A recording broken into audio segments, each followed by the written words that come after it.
woo Makhtar Koné ñu gën koo xam ci Ndiaga Koné muy président Jamaatul Islamiyya al-Mutamassikatu bi tariqati al-Qadiriyya wa tastadiu bil anwaari xalifati Cheikh Abou Mouhamed Kounta. Sëriñ Makhtar, bismillah.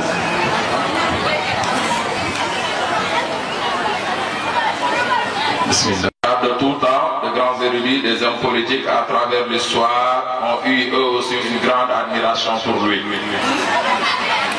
Al-Mahrouf, comme l'aimaient appeler certains de ses disciples, Baïbou pour la jeunesse, Al-Jama'at al-Islami al-Mutakassimati bi tariqatul Khadiriyya, Serigne pour ses enfants ou Sangbi pour les autres confrères.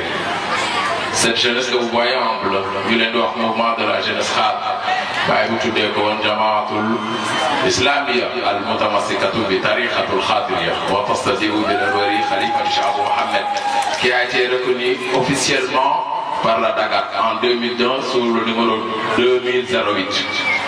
Donc ñoom ñoo fi taxaw di am yu ñuy wax. Il y a beaucoup de témoignages qui ont été faits mais ces témoignages très élogieux à son égard sont des mérites. Mais je voudrais tout simplement vous dire qu'il y a une malhonnêteté intellectuelle qui domine dans ce monde. On ne considère plus les choses à leur juste valeur, qui empêche de reconnaître et de rendre à chacun ce qui lui appartient. Ces saints d'hommes d'hier et d'aujourd'hui, d'hommes politiques que je vais citer, ont tout simplement reconnu l'évidence. Et je voudrais aussi vous dire que Baïbou Mohamed, aucune personnalité de l'histoire du Soufi au Sénégal ne peut le surpasser, ou même l'égaler dans n'importe quel domaine de la vie.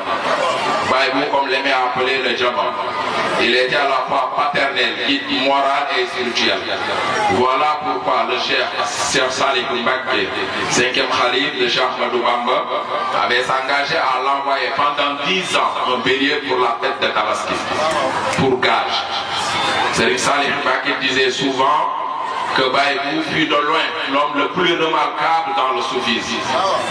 Baïbou, révolutionnaire dans tous les domaines de la pensée, de l'action humaine, dans l'heure de jadis et de temps à venir. Baïbou, un esprit éminemment pratique. Seydi Hadji Mansour, nous disait que Baïbou jouait le plus grand rôle. Il était ce grand baobab dans ce manding du Sénégal où tous les Soufianké y passaient pour y vérifier leur âme. Il était un grand homme qui formait de grands hommes.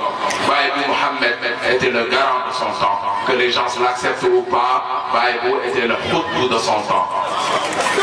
Al-Mahrouf, pour citer sur ses hommes politiques, on ne va pas aller chercher loin, on va tout simplement citer l'ancien ministre de l'énergie et des mines, qui fut l'actuel président de la République du Sénégal, un ami fervent à Cheikh Sidi Makhtar Al-Moujadi, le réformateur de la tariqa. Il y a notre fille Yaga, du président de la République, il avait dit à Baye, à notre Baye, à la Baye de cette jeunesse, que l'homme Amadi a mokoy jox. Keroog la ko sëriñ bi dogal ne ko dañ la yónni tey waaye nag jàppal ni jamono ngi ñëw di nga yónnee boo teggiwulee ci nga teggi sa tànk ci ahlul kunti loo bëgg suñu borom defal la ko. Tey aujourd'hui monsieur le préfet, vous représentez chacun des ministres. En fait, il y a beaucoup de choses ou des doléances qui ont été transmises depuis l'année dernière. En tant que citoyen, nous sommes vraiment, je le dis au nom de toute la jeunesse, de dire que c'est désolé pour ne pas dire autre chose, que ces doléances n'ont pas été effectives. Effectives, on croit que ça sera, parce que nous sommes dans un plan Sénégal émergent et on y croit. Nous sommes les devenirs du Sénégal. Le Khalif Cheikh Sidi Makhtar avait demandé le bitumage de l'axe menant de la nationale vers le village, de l'érection d'un poste de santé, monsieur le maire, c'est dans votre domaine. La réflexion de la grande mosquée. Bouna dafa wax ni ñu tënk waxtu bi ndax de timis ngi jot li ñuy war a mën a wax ci bàyyi dafay bëri. Et je voudrais lancer un appel aux autorités administratives ici présentes, particulièrement le préfet qui représente le gouverneur et le ministre des cultes qui est le ministre de l'Intérieur. Heureusement pour nous, un des hauts conseils des collectivités locales est là. Nous avons dit qu'il n'y a pas eu de CLD avant le Gabon, mais sur votre demande, on souhaiterait avoir un CLD après Gabon pour lister tous ces besoins, monsieur le préfet, afin que vous soyez le relais entre nous et le gouverneur de la région et que lui, à son tour, il puisse transmettre au niveau du ministère de l'Intérieur et que solennellement on le on souhaiterait une audience avec le président de la République parce que ce village a été créé en 1942. Cette mosquée, y croyait,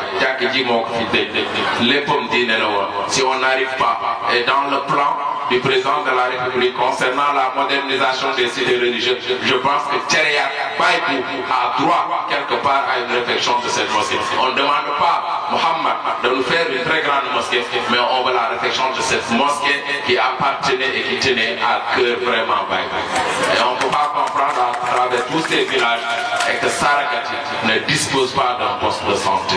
Et nous ne sommes pas de cette famille qui est en train de renier les efforts qui sont en train d'être faits par le président de la République. Encore une fois et solennellement, on remercie le président de la République. Mais il faudrait que Mohamed, que le président tourne sa tête vers nous, cette jeunesse de Saragati, pour quand même que nous ayons une petite satisfaction sur ce plan émergent. Wassalamu alaikum wa rahmatullah. Jazakumullah, Mokhtar, merci. بتحية الإسلام ألا وهي السلام عليكم ورحمة الله وبركاته. ci turu fadilati Cheikh Seydi Mokhtar ñu fas yéene rek joxe kàddu cant ak ngërëm